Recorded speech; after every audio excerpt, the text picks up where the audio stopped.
Welcome to the Synergistic Leader podcast, where we explore the key factors shaping leadership in education and unlock insights that drive change and make a difference. Now, here is your host, Dr. Beverly J. Irby.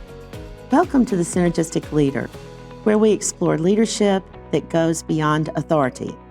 It's about synergy. I'm Beverly J. Irby, Regents Professor, Senior Associate Dean for Academics, and the Marilyn Kent Byrne Endowed Chair for Student Success in the College of Education and Human Development at Texas A&M University. I also serve as the Director of the Education Leadership Research Center.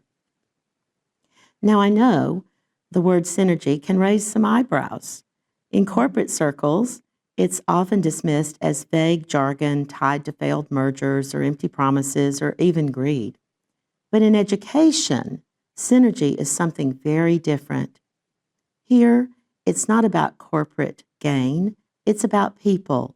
It's about bringing together beliefs, attitudes, talents, and perspectives so that together we can create something greater than any of us could achieve alone.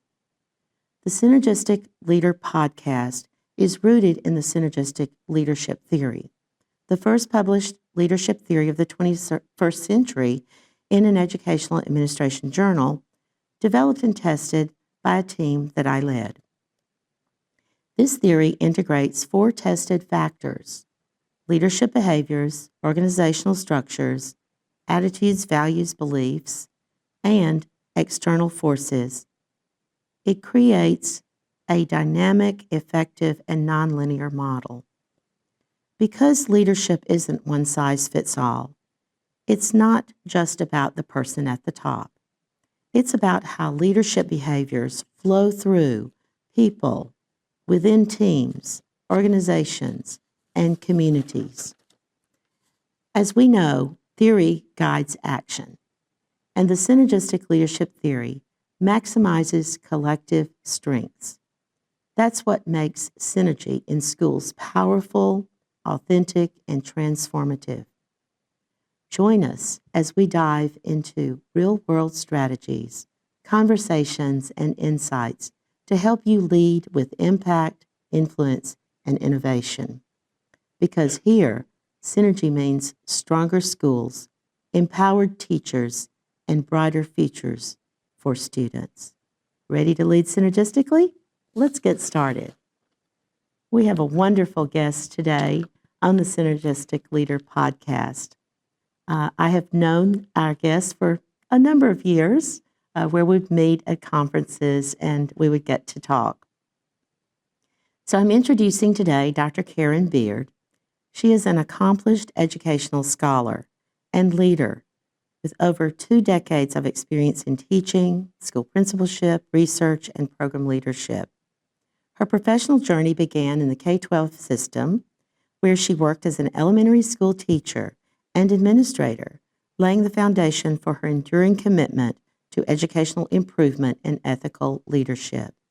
Dr. Beard currently serves as an associate professor in the Department of Educational Studies at The Ohio State University, where she has led educational administration, the program there, to their high nationally ranked program level.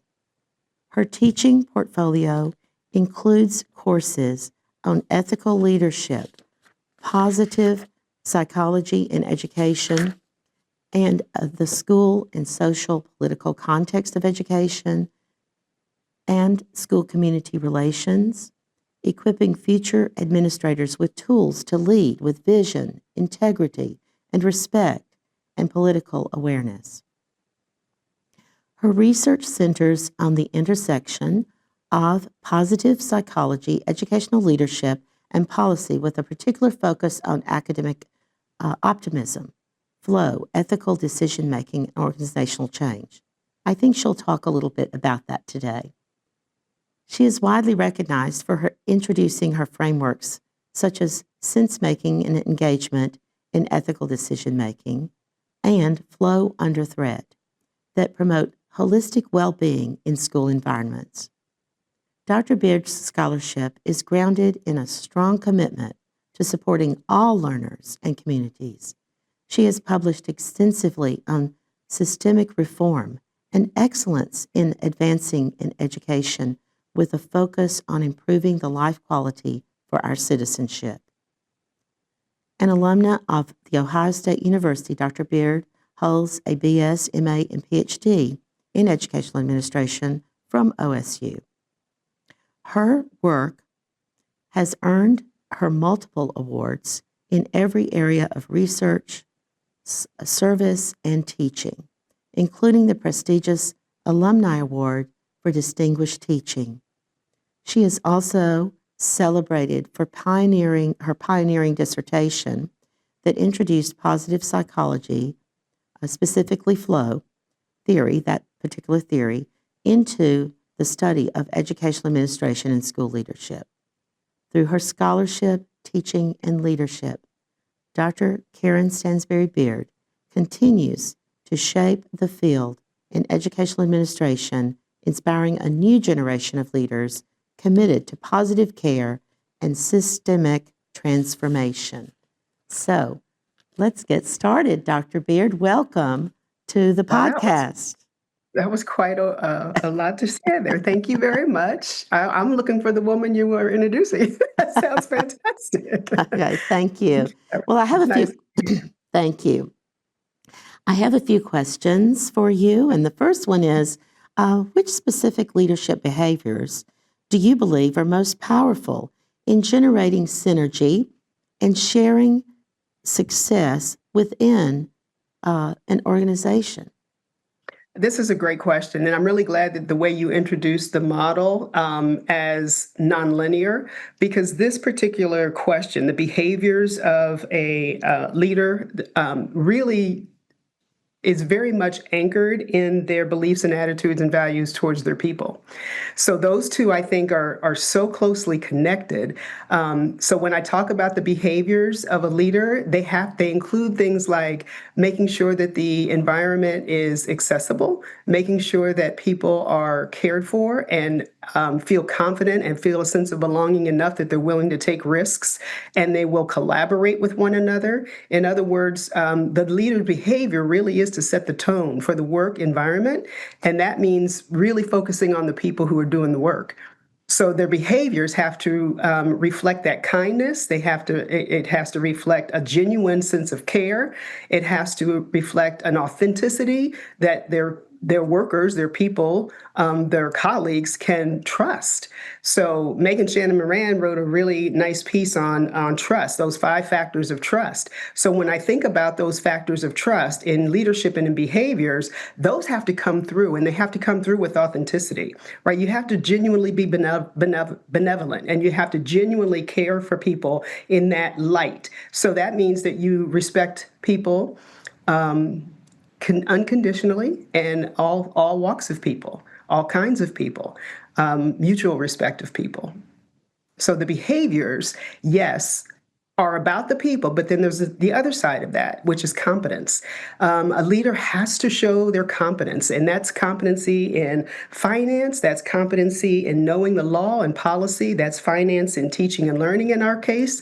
There just has to be this measure of competence in place so that, again, people can trust you to lead, and they will know that you are going to care and be competent enough to carry the organization in the manner and the forward way that it should go.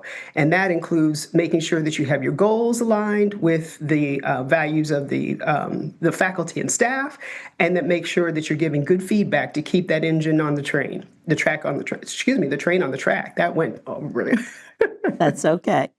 Thank you so much, Dr. Beard. I love the fact that you have thought about kindness and care, and trust, and then paired all of that and genuineness, being genuine, and bringing the people along and being competent, pairing that with competence.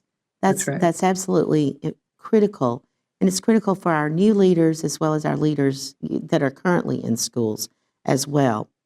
So, that question, of course, is related to our factor of leadership behaviors. And so thank you so much for sharing your insight. Absolutely. So my second question is, how do elements of organizational structure align with or challenge a leader's ability to promote synergy? That's another one. Like, as I stated, the behaviors are so closely connected to a leader's values, and it's important that we look at the values and of our leaders that are often explicated in their behavior. They're not separate, and so when you understand what a leader believes and when you can see who the leader is through their behaviors, then you begin to understand how they're going to set up their organization. And this goes to the structure piece. There's two continuums on the idea of a structure. One is an enabling structure, and the other is a coercive structure. And so when you have an enabling structure, you have a structure that is more focused on the productivity that the people can work together, as I said, collaborate, be creative, generate really thoughtful work and meaningful work. The other end of the spectrum is that coercive piece. And that's where you can, yes, have control. Yes, you can dominate, but it's also a very short-lived relationship that you don't get the best out of your people because they're afraid, one, to be creative. They're afraid to generate new ideas. They're even afraid of each other. And in many ways, I was talking to a colleague earlier that when people are turned kind of against each other or they're afraid of one another and can't invite ideas from one another, you create a very threatening, hostile, and dangerous environment. So I'm, of course, leaning on the enabling side, clearly from the way I'm speaking, but I can't say that the coercive side doesn't work, because it does work. It only works short term. That's the thing. People think they want power and they want to dominate and have that control. But it's short term when you exercise it in a way that doesn't allow people their liberties and their rights and their enjoyment in life. That's right. That's the carrots and the little sticks that you're talking about. Yes, absolutely. Yes. That's exactly right. Right. Okay. I have another question. Yes, ma'am. In what ways, well, let me ask you another question first here. Okay. How do external forces, such as policy changes or economic shifts or societal trends, shape a leader's effectiveness? Right, right. That is a great question, especially at this moment in time.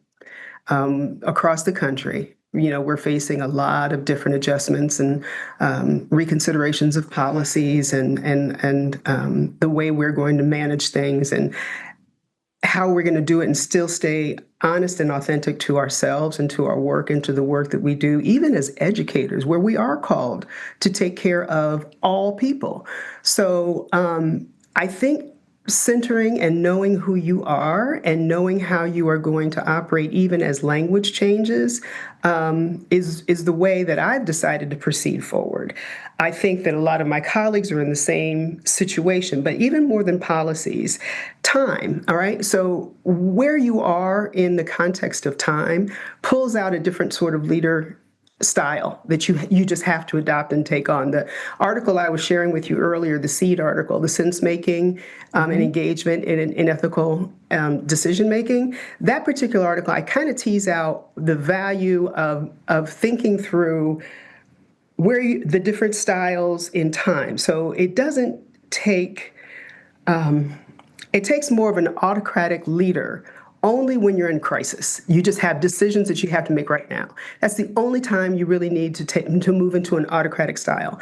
Outside of that, everything else should be collaborative because you need to have good generated ideas. You don't have all the ideas. I don't care what kind of leader you are. You do not have the capacity or the brain power to have the best ideas for all people. You need to hear perspectives. And so collaboration is keenly important in all of the ways of leading, with the exception, I would say, of an urgent crisis where you're called upon to be the leader and you must make a decision. So time, I think, even more than policy, dictates the leadership style in the moment, but then also policy. But policy, like I said, you can think through how you're going to settle yourself into, you're not going to break the law, right? But you do have ways of knowing how to do the work. And I've said before, even before we used synonyms and letters, many of us were doing good work. along these lines. It didn't have to be labeled, it didn't have to be named, and that work can continue for the benefit of all citizens. Thank you so much. Yes, Yeah. I really like the fact that you're talking about situational Yeah. leadership is really very, Context matters so yes, much in yes, everything. Yeah. contextual, situational, Right. and at the time, sometimes we do have to be autocratic and or Yep. dictatorial in a sense, depending on the situation, right? Yeah. Yeah. And it's So genuinely only in a crisis, right, really, right, where it's most effective. right, Outside of that, it's not effective. right. Yeah. So that's good. Collaborative Right. leadership, Right. absolutely. Thank you. So I have another question for you. Sure. In what ways can leaders honor various attitudes while still fostering unity of purpose within an organization? So that goes back again to your beliefs, right? When I talked about showing kindness and respect for all, what I meant was respect of person. I may not agree with all of the things that you agree with, but I have to be willing enough to engage in the relationship to understand your perspective and to have civil discourse.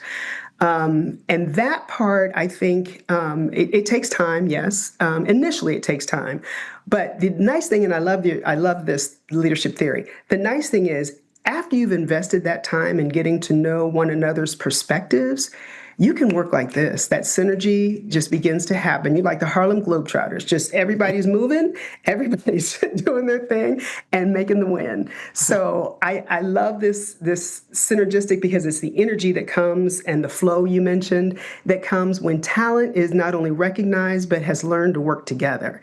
And that only comes out of respect of persons. That comes when you value one another, when you believe in one another, and you believe that collectively you can get things done, that you can accomplish the goals that you want to accomplish, and that you are able to and willing to work together to do so.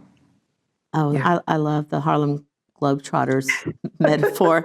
I mean, I teach you analogies. yes, I can just see that, everybody's spinning those balls. I That's always wanted to do that, but never could.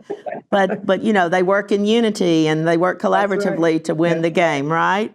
right. That's And right. that's what it's I about. play some mean basketball, but I'm really short. I can can't go very far. No. So before we wrap up, Dr. Beard, Yeah. why do you think having a synergistic leader matters for an organization's success over time? I believe that this theory really pulls together so nicely the understanding of all four of those facets, though the organizational structure, the external forces, the leadership behavior, and the beliefs and attitudes in such a way that they're not chunked out as separate entities and separate parts, but they all have to come together. They flow together.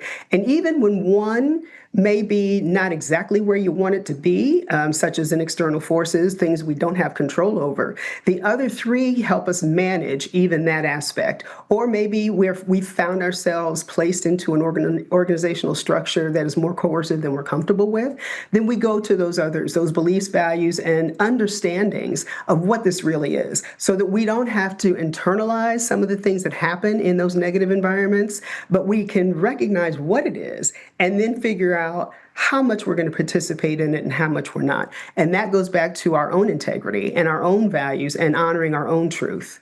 So I respect you for this, you and your colleagues for putting this together the way that you did, because I think it feeds into so many other and gives way for so many other so much more thought about this. Like I said, the sense-making educational engagement model, I used quite a bit of this, and a lot of it was fed from the leadership style work that I learned early on in my career. So this just felt like, wow, that's really pulling it all together. And the way it is, you can kind of branch out in different directions and have the conversations that you need to have in the moment, because conversations change just like the context, and your Thank leadership has to adapt.